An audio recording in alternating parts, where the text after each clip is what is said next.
Good morning and welcome to the Coaches Show, brought to you by Benton County Enterprise TV. We're in Week 7, about to talk to Coach Brad Draley of the Lincoln Cardinals. Here in Week 7, the 6th-ranked Lincoln Cardinals, 5-1, will go on the road against rival and also state-ranked Colcamp Bluebirds. They are undefeated thus far. Coach, let's start with Week 6, recapping your hosting of the Slater Wildcats. You guys handled business. That's about the simplest way to put it. 46-point shutout. Last week on the Coaches Show, we talked about not having a letdown after an emotional win against Adrian. Considering you had Slater and they're explosive and athletic, but sandwiched between Adrian and Colcamp, two state-ranked and undefeated teams, what can you say about your team's attention to detail in preparation last week? I thought they did a good job. The hard part with anything is just to live in the moment. And that's the thing that we've been trying to preach since the Tipton game. You start looking at all the extra stuff that's out there, and you get focused on the wrong things. And our kids did a good job. We came out, we were able to get them off the field 3 and out, and then go score. So it got us off to a fast start and made it an uphill climb for them, and allowed us to control the game. Yeah, and control it you guys did. The Cardinals, yet another offensive, from the offensive standpoint, another balanced outing. It's becoming apparent that your offense has big play potential from multiple avenues and multiple contributors. How important is it to you to continue showing that your team can run the ball, pass the ball effectively as we enter what you would call the last third of the season? Well, a couple things. Number one is we're starting to get everybody healthy again. Kyle's been hampered with a little bit of an injury all year, and obviously we were trying to get Connor through the first part of the season healthy. We've done that. We're getting some of our offensive linemen back, and all of that contributes to allowing us to do the things that we want to do. Our goal is to be 50-50, not necessarily 50-50 in attempts, but 50-50 in yardage, and we're pretty close to that. And what that does, it makes it hard for defense to load the box. And when you get to the playoffs, if we get fortunate enough to do that, and as we make the run here at the end of the season, the idea is that we have to be able to run the ball, but in order to be able to run it successfully, we're going to have to be able to throw it to back people out of the box, and that's what we're hoping to be able to do. We're fortunate we've got some very talented kids, and so if we can get them the football in space, they make plays for us, and our goal is to grow that and continue that. And they've done a great job. To your point about being 50-50 as in terms of production, you guys nearly accomplished that last week against Slater. Quickly going through the stats, as a team, 30 rushes for 219 yards, that's over 7 yards per carry. Also 3 scores on the ground. Ross Johnson went 17 for 116 yards with a touchdown and several 2-point conversions, not 3. Connor Lyon put in 9 rushes for 70 yards and a touchdown.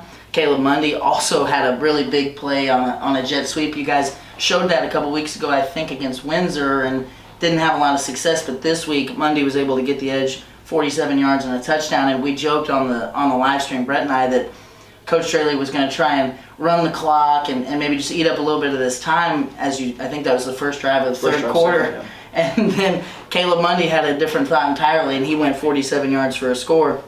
And then some of your JV guys got in on the action. Jaden Kelly, a couple of carries, and Camden Everhart also got to carry the ball one time. From a passing perspective, Connor was 10 for 15 with 168 yards and 2 more touchdowns. He also put in a 2-point conversion. And then we saw Riley Sanders get to throw the ball a few times. He went 1 for 4 for 12 yards and an interception. Receiving-wise, Mundy, 2 receptions, 15 yards. Darren Roberts, 2 receptions for 23 yards and a touchdown. And this week, the difference between a couple weeks ago against last week against Adrian, you saw your tight end and wingback be the leading receivers. Matt Kessie, the tight end, 3 receptions for 76 yards. He also scored a 2-point conversion. And then Kyle Eckhoff had 3 catches for 54 yards and a touchdown.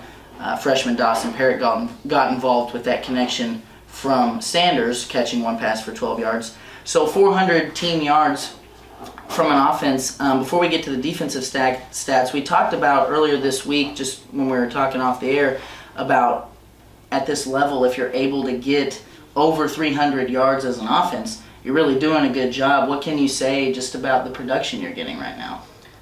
Our kids, when they get their opportunities, are making plays. Yes. And that's the deal. And when you're able to throw the ball down the field, which we've been able to drive it down the field a little bit, you get kids in one-on-one matchups, and right now our kids are taking advantage of that. And we were able to run the ball enough with Ross in there. Ross had 2 runs called back to the night. I think the 2 would have totaled for another 94 yards. Yeah. So he had an opportunity to have a really big night, and because those didn't go, we had to throw the ball in there a little bit. And, the biggest thing for me is that we want to force teams to defend sideline to sideline and then defend, goal line to goal line. We want to spread it out as much as we can so that we're able to create some running lanes. And as the season goes on, if we can just continue to grow that and be consistent with it and get it on film, it makes us a little bit harder to defend, and that's our goal. And that's important as the level of competition rises. Absolutely. So looking at the defensive stats, Johnson 9 tackles, 2 sacks, and a tackle for loss. Camden Everhart also 8 tackles with 2 sacks and a tackle for loss. Kyle Lakoff getting in there with 7 tackles. Caleb Mundy had a pass breakup, a tackle, and 2 interceptions. Eli Tolliver 5 tackles, a half sack. Riley Sanders 6 tackles. Connor Line 5 tackles, a little bit lower than his normal total, but 4 tackle for losses. So really making his presence felt around the line of scrimmage, which is impressive from where you guys line him up at. Yeah. Ashton Wolf, the freshman, also getting in there with 6 tackles. So your defense put together yet another stellar game against Slater, 46-0 win. Obviously, anytime you can shut a team out, that's awesome. But that's the second time in 3 weeks that your defense has held a team scoreless. What has stood out to you on that side of the ball through 6 weeks, and where can that unit improve as we progress into the season? Well, one of the things that we can improve on, obviously, is our tackling. That's something that can always be better. Right. And this week especially, we're going to have to be better at it. We're going to have to rally to the football and gang tackle things. The biggest piece for us is we're finally starting to get everybody healthy. We're starting to get everybody into the right positions. Our kids are playing fast and with confidence. We put a lot more attention to detail as far as our film watching and learning and paying attention to what's going on, and I think those things have helped. Our defensive line is doing a great job. Their stats may not show up, but what we're asking them to do is cancel gaps. Mm-hmm. And because they're canceling gaps, you're seeing Ross and Kyle and Connor and Riley and those guys get downhill and make tackles, and Cam and even Mac, and that's kind of our goals. We want to eat up gaps and space at the line of scrimmage and give those guys an opportunity to run and make plays in space. Absolutely. And doing a good job of that so far. Stay with us through this commercial break, folks. You don't want to miss the Cardinals' keys to beating the undefeated Cole Camp Bluebirds on Friday night. Are you missing that human touch with your bank? Come talk to a real person at Community National Bank and Trust. We're your local bank that's small enough to know you, yet big enough to offer the best products. Stop by and see us at 101 South 65 Highway in Lincoln or 1695 Hilltop Drive in Warsaw. Your community, your bank, your relationship. Community National Bank and Trust. Federally insured, locally awesome. Member FDIC, Equal Housing Lender. Okay, so here's what we can expect from Cole Camp in Week 6. Cole Camp defeated the 1-5 Crest Ridge Cougars 55-32. We'll start with the offense. From what I'm seeing on film, Coach, a lot of midline read, a lot of counter read. They're going to throw some toss and some trap in there. It appears that Cole Camp's run-first approach that many folks at home may be familiar with has carried over to this year.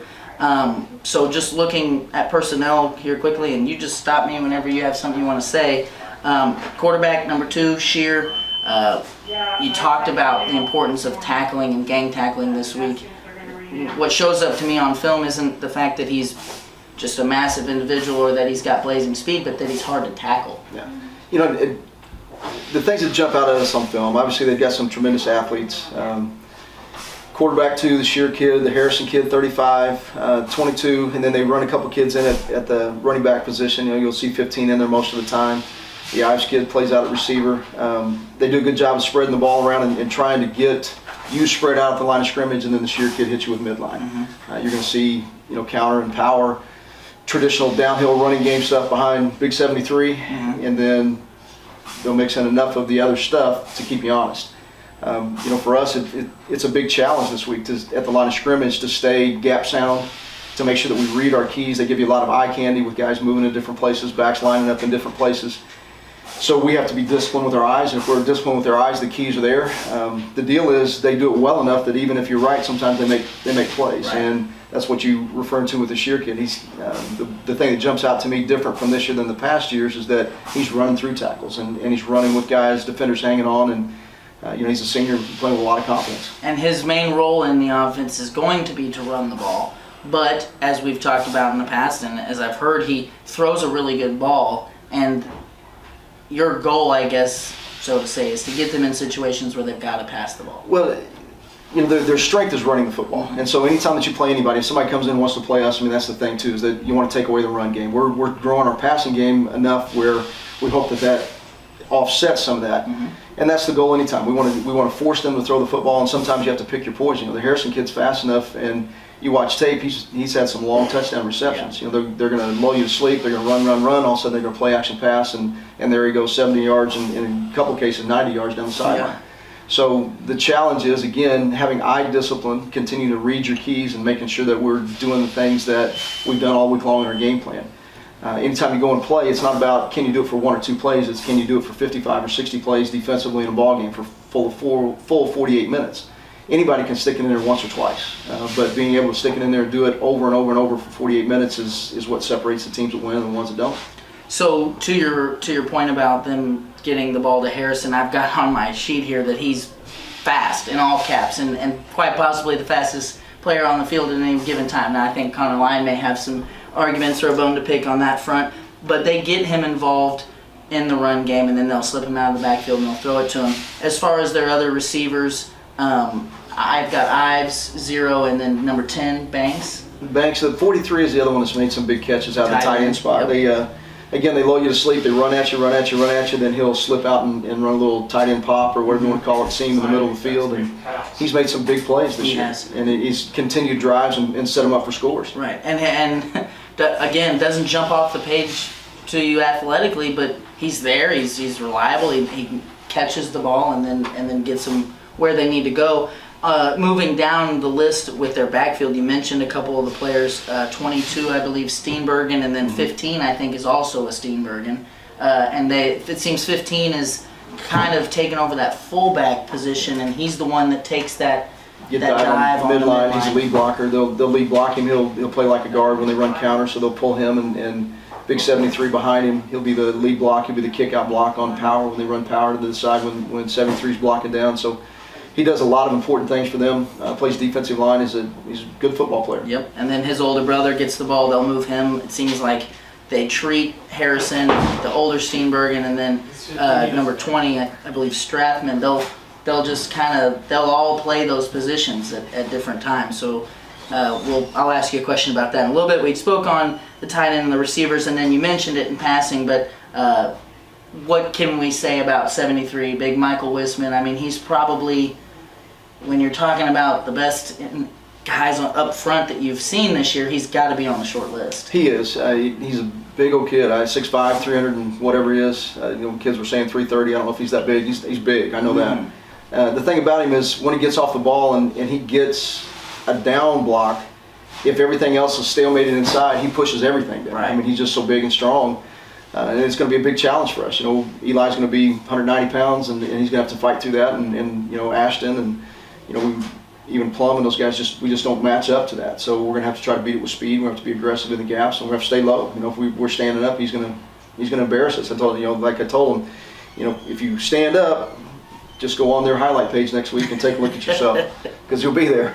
Yeah, so definitely something that will be a challenge for your defensive line and the group that's seen several freshmen get mixed in there. So it'll be a fun challenge for that group. So the question I've got, Cole Camp, we just touched on moving their guys around and utilizing different looks, and you called it eye candy. I guess they're trying to get you to overthink where Harrison is. Maybe that's the goal, I don't know, but they're going to get him involved in different ways. With all that being said, it's been Shear that's really carried the load offensively for this team. How has the week of preparation differed, knowing that you've got to prepare for multiple threats out of the backfield? Well, the biggest thing is being disciplined and sound in the keys. We talk about eye discipline. If you get caught watching the football, you're in trouble. Because if you watch the football, you're going to get down blocked. Somebody's going to get to you. But if you will read your keys, so when the back goes one way, you have to look at the guard. If the guard gets up and pulls, we have to go with the pull. And if we don't, that's the eye candy that we're talking about. They're going to cross backs. They're going to use motion. They're going to get things to try to draw your eyes away from your keys. So staying in the moment and understanding that key is what we have to deal with. If we're trying to deal with all the eye candy, we're going to be lost. Yeah. So live with the key. All right. It's tried and true, especially in 1A football, that fit, I think, probably in any level of high school football. football, that facing good competition throughout the regular season pays dividends when it comes to playoff time. Considering that this is an instance of good competition, but then also, not to look ahead, but somebody that's in your district and that presumably you may see again, as Lincoln has almost every year for the last 4 or 5 years.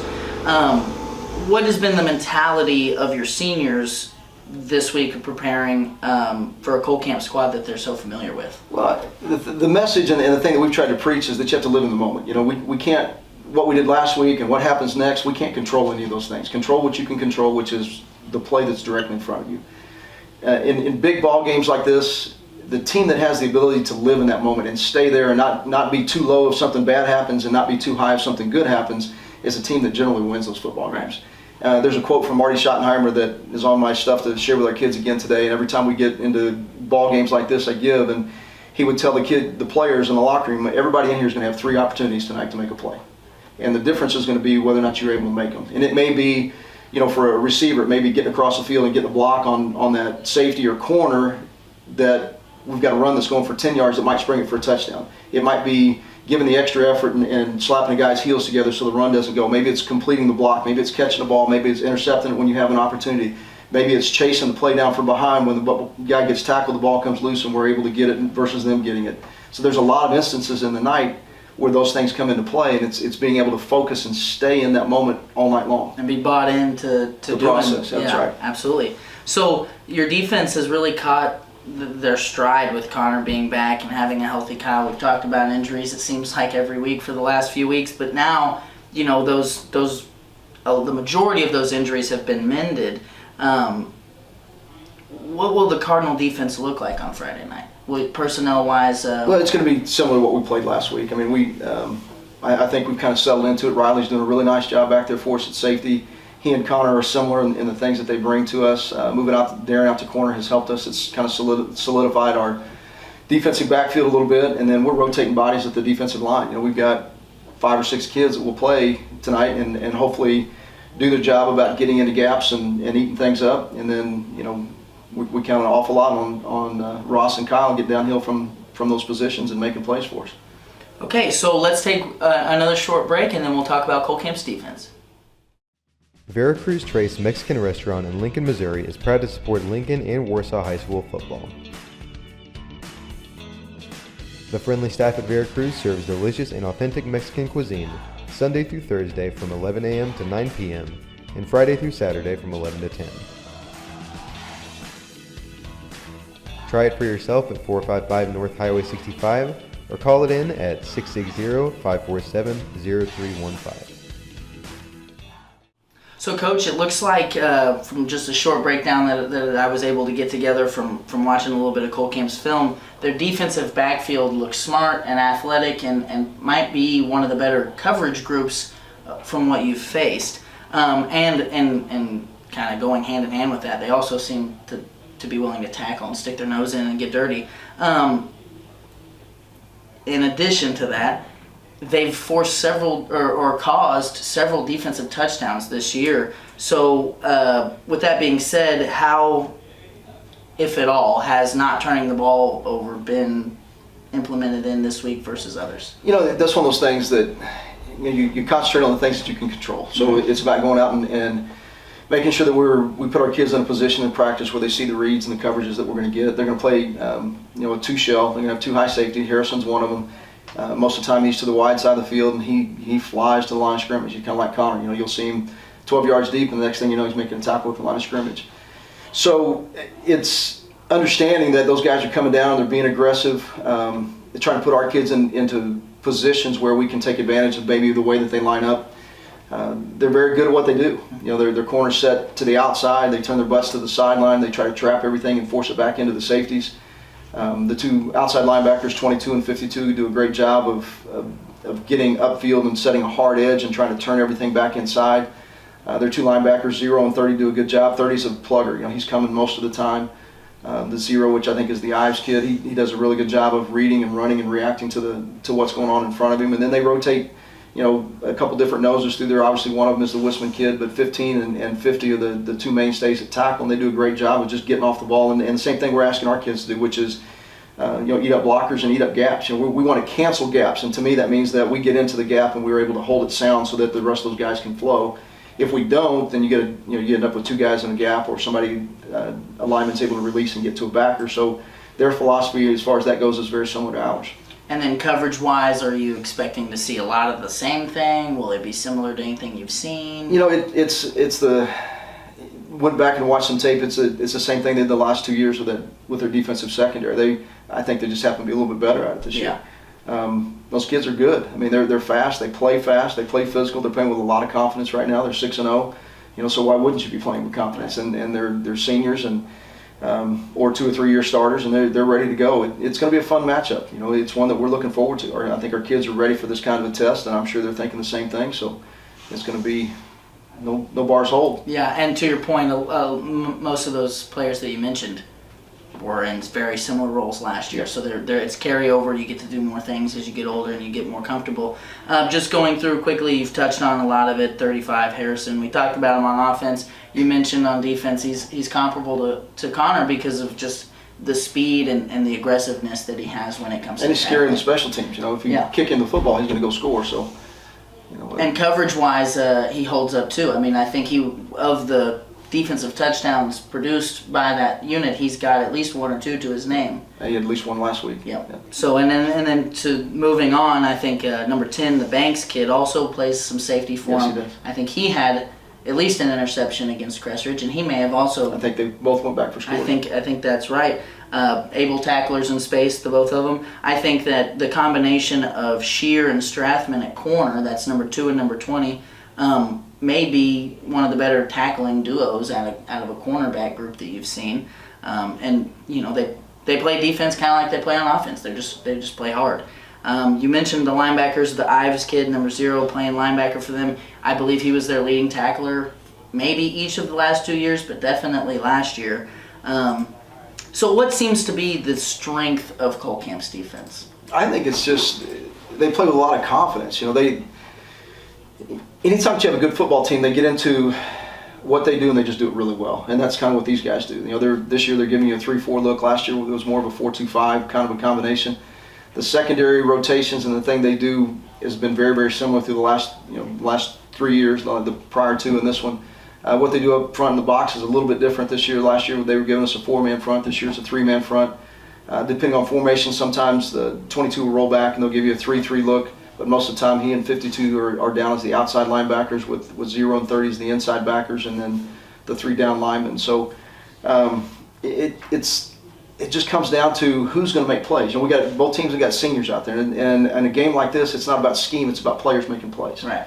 And it's about being able to play fast and physical and confident in the things that you do, and that's what makes it fun.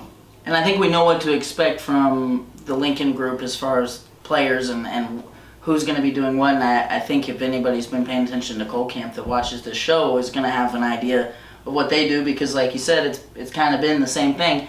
One question I have before we wrap up here, as we get into this part of the season, it seems like offensive game plans, you're able to add wrinkles and add folds to things that you've been doing, but now you're doing those things better, and you're adding this eye candy or this window dressing. We talked about off the air about some of the things you guys are going to do in this final third of the season more than you've done the rest of the season. Obviously, you can't predict what Colcamp wrinkles might look like, but what are some things, if anything, that you can think of that Colcamp and their personnel is capable of offensively that they just haven't shown? The thing about it is when you have athletes like that, we say we want to force a Sheer kid to throw. Sometimes you have to be careful what you wish for. They're athletic enough that if they get out there, he throws the ball well enough that if he's on, it becomes a scary combination. It's kind of like when Connor gets on. It becomes scary because, do you rush him? Right. Do you sit back and play coverage? If you sit back and play coverage, does he take off and run and just kill you running the football? Do you try to speed him up and make throws? So that's one thing. In the past years, we've seen him run a couple different screens. There's some fast screen stuff, some slow screen stuff.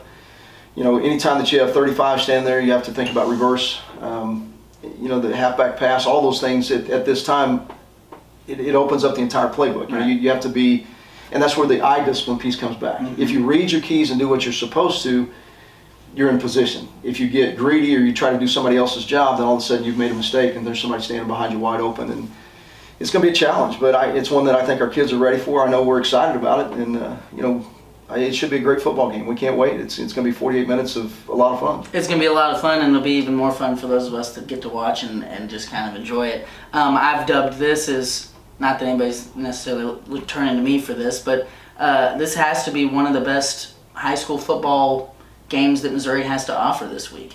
It's just a great matchup between two teams that have a lot of familiarity, and it's just a really good rivalry, a really clean, good, fun rivalry that I think a lot of people will find enjoyment in. So we're going to go ahead and close this one out. Coach, thanks for joining me today. The 6th-ranked Lincoln Cardinals will go on the road to inter-county, inter-conference rival Cole Camp to battle them. They are undefeated and ranked 8th in the state. It is senior night for Cole Camp. Kickoff is set for 7 p.m. If you're not able to attend in person, as we are every week, Brett Bryan and I will be live about 10 minutes before kickoff on www.citylinktv.com. And again, Coach, thanks for joining us. I'm Lane Johnson, and we'll see you next week. This has been a BCE TV production. Thank you for watching.